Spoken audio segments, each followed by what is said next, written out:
Salutations à vous, bien-aimés. Le Seigneur m'a donné une pensée et j'avais à cœur de mettre cette pensée sur audio. C'est pour vous expliquer quelque chose que le Seigneur m'a enseigné. C'est pour ça que je dis souvent, le Seigneur me l'a enseigné, il faut rester dans l'intimité pour que le Seigneur te donne ton chemin. À travers le chemin que le Seigneur te donne, tu vas apprendre, il va t'apprendre à le connaître. Parce que le Seigneur a des choses bien précises à te dire. Toi et pas un autre. C'est pour ça que je vais rappeler ce petit témoignage pour expliquer quelque chose. Un soir, pendant la prière du soir, je disais au Seigneur que j'avais déjà raconté ce petit témoignage. Je disais au Seigneur que je ne voulais pas répéter les mêmes choses dans la prière. Les mêmes choses, les mêmes paroles, à chaque fois les mêmes choses. Et le matin, au réveil, j'ai eu du mal à prier. Et c'est là où le Seigneur m'a dit, annonce ma parole, annonce ma parole. Mais je reviens entre le soir où je priais et je disais au Seigneur, je ne voulais pas répéter les mêmes choses, et le matin. C'est vers 3 heures du matin. Ça veut dire que j'ai prié le soir, je dis au Seigneur, je ne voulais pas répéter les mêmes choses, et à 3 heures du matin, le Seigneur m'a donné un songe. Et dans ce songe, surtout à la fin de ce songe, le Seigneur m'a donné Deutéronome 3. Deutéronome 3. Alors quand j'ai été lire Deutéronome 3, juste avant que le Seigneur me dise annonce ma parole, Deutéronome 3, je lis Deutéronome 3, tout Deutéronome 3. Je lis. C'est pour ça que il faut bien comprendre que quand le Seigneur t'enseigne, il t'explique quelque chose dans la parole, quelque chose de bien précis qui te concerne toi. Quelqu'un d'autre va lire cette parole, il ne va pas comprendre la chose. Peu importe son titre, il ne va pas comprendre parce que la chose ne lui est pas destinée. Et cette chose m'était destinée. Quand j'ai lu Deutéronome 3, c'est comme si le Seigneur a fait un raccourci pour moi. Et il m'a donné la pensée que je devais retenir. Vous voyez, la pensée c'était, tu vas sous le territoire de l'ennemi. L'ennemi va sortir à ta rencontre pour te faire la guerre. Mais ne crains pas. Je suis avec toi. N'aie pas peur, je suis avec toi. Je combattrai pour toi. Et c'est exactement la pensée que Dieu m'a donnée quand j'ai lu Deutéronome 3.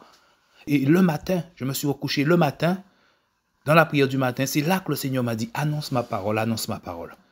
C'est pour vous expliquer que, quelque temps après, je ne me souviens pas quand, j'ai relu Deutéronome 3, peut-être des mois après, et je me suis posé la question, mais comment est-ce possible que j'ai eu cette pensée? Parce que quand je lis Deutéronome 3, je ne vois pas la pensée, cette pensée que le Seigneur m'a donnée. Tu vas sous le territoire de l'ennemi va sortir à ta rencontre. Comment j'ai pu penser ça? C'est le Seigneur qui me l'a donné, parce qu'il voulait me parler. Peu importe le titre d'un homme, d'une femme, peu importe qu'il soit prophète, pasteur, apôtre, il ne faut pas se prosterner devant les hommes. Vous voyez? Parce que l'homme ne sait pas tout. Dieu a des choses bien précises à te donner, qui te correspondent à toi. C'est pour ça qu'il dit, c'est l'onction qui est en toi qui t'enseigne, parce qu'il va te parler bien précisément, parce qu'il a des choses à te dire. Vous voyez? Même moi, quand je suis revenu pour lire ce même Deutéronome 3, j'ai eu du mal à comprendre comment j'ai eu cette pensée. Vous voyez? Mais c'était ma pensée, autant le Seigneur me l'a donné, la pensée. Vous voyez? Donc, en lisant la parole, beaucoup peuvent donner l'impression qu'ils connaissent toute la Bible par cœur. Mais tout ça, c'est de la poudre aux yeux, mes amis. C'est de la poudre aux yeux. On connaît la parole, oui. Mais le Seigneur, sa sagesse est infiniment variée. Mes amis, sa sagesse est infiniment variée. Dieu enseigne chacun de ses enfants d'une façon bien particulière. Bien particulière, mes amis. C'est ça qu'il faut comprendre.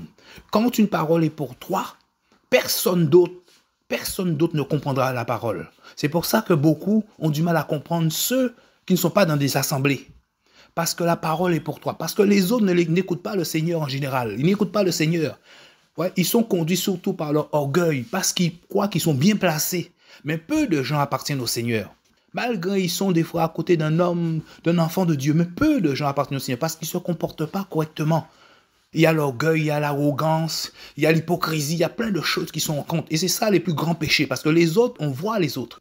Mais l'arrogance, l'hypocrisie, vous voyez, ce genre de péché. Et c'est ça, le Seigneur dit. La crainte de Yahweh, c'est la haine du mal. Vous voyez, l'arrogance, l'hypocrisie, toutes ces choses. Et c'est ça que j'essaie de dire en fait. C'est-à-dire que quand la parole est pour toi, mon ami, voyez, si c'est pour toi, je ne vais pas la comprendre. Je vais lire le même verset que toi, je ne vais pas comprendre cette parole. Toi, tu vas la comprendre d'une autre façon parce que le Seigneur a quelque chose de bien précis à te donner. C'est pour ça qu'il ne faut pas se prosterner devant les hommes. Peu importe leur titre, Dieu a une parole pour toi. Il y a une parole pour toi, il y a un enseignement pour toi. Et cet enseignement, tu dois le connaître. Si tu es obéissant, ça veut dire que tu es sur le chemin que Dieu veut que tu sois. Donc, automatiquement, il va t'enseigner. Il va te montrer les choses. Et c'est cette pensée que je voulais partager, en fait. Et j'ai un autre petit témoignage aussi qui confirme cela.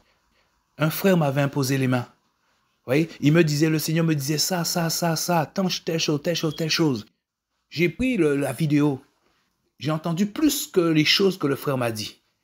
Quand j'ai voulu écrire tout ce qu'il m'a dit, il y a des choses que le frère m'a dit qu'il n'a pas prononcées. Donc le Seigneur m'a parlé personnellement. Personnellement, il m'a parlé. Vous voyez? Personnellement. Pourtant, la salle était remplie, mais c'est personnellement que Dieu m'a parlé. C'est moi seul qui ai entendu ces choses. Moi seul. Vous comprenez, mes amis? Alors, des fois, pas des fois, en fait, c'est comme ça que le Seigneur enseigne aussi. Il enseigne comme ça. Des fois, on nous dit qu'on a besoin d'un homme pour être enseigné. Non, c'est faux tout ça.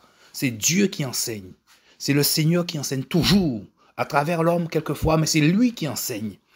Et l'enseignement que l'homme qui va sortir de la bouche de l'homme, il se peut que cet homme dise des choses qui te correspondent à toi. Personne d'autre va l'entendre. Personne. Il n'y a que toi qui vas l'entendre.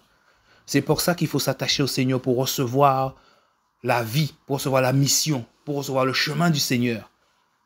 C'était ça un peu le message, mes amis. Dieu parle à chacun de ses enfants d'une façon très particulière et chacun de ses enfants entend la voix du Seigneur. Et si Dieu te parle à toi, moi je risque de ne pas entendre. Tu vois mon ami, c'est ça que j'essaie de dire. Un verset pour moi, quand je vais le lire, toi tu vas le lire, le Seigneur veut t'enseigner à travers ce verset, ce qu'il va te dire, moi je ne vais pas le comprendre. Je ne vais peut-être pas le saisir, mais toi tu vas comprendre. Toi tu auras une vision des choses. Toi, tu comprendras la chose. Tu comprendras.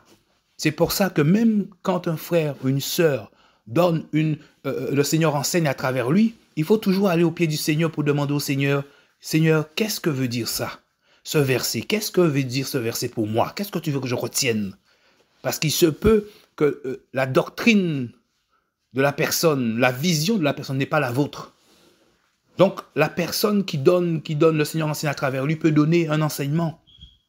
Et cet enseignement-là, ce n'est pas tout ce qu'il dit qui te correspond. Il y a des choses, tu dois revenir dessus. Il y a des choses que le Seigneur veut te dire, à toi seulement. Et le Seigneur peut te le dire dans le secret. Dans le secret qui veut dire, tu prends la parole, tu lis la parole, tu sais de comprendre. Là, le Seigneur va t'enseigner, mon ami. C'est ça que je voulais partager. Le fait de lire un verset ou même tout un chapitre et que le Seigneur te réduit ce chapitre à quelques mots. Quelques mots. Vous voyez? Et j'ai un autre exemple encore. C'est que je me souviens, il y a un endroit dans la parole où, je crois que c'est Ésaïe, je ne suis pas sûr, où le Seigneur dit, maudit celui qui appelle le bien mal et le mal bien. Vous voyez? La pensée que Dieu m'a donnée à travers ça, c'est que le Seigneur me disait en fait que dans les temps de la fin, l'homme appellera le bien mal et le mal bien. Le monde appellera le bien mal et le mal bien. Ça veut dire qu'ils vont faire le mal et ils vont l'appeler le bien. Et le bien, ils vont l'appeler le mal. C'est cette pensée que Dieu m'a donnée à travers ce verset. En fait, ce n'est pas ce qui est écrit, mais c'est ce que le Seigneur m'a dit. C'est comme ça qu'il m'enseigne. Ce sont des choses qu'on a l'impression que ce n'est même pas écrit. Mais il va plus loin en profondeur pour t'expliquer quelque chose qui n'est pas visible. La chose n'est pas visible. Tu vas le lire, tu vas pas penser à ça. Mais lui, il va te dire, c'est cette pensée. Dans les temps de la fin, le monde appellera le bien mal et le mal bien. Et à travers ce verset, c'est ce que Dieu m'enseignait. C'était juste pour vous expliquer ce petit témoignage qui m'est venu là. Donc je me suis dit, je le mets sur audio pour ne pas l'oublier. Que le Seigneur soit béni au nom de Jésus. Amen.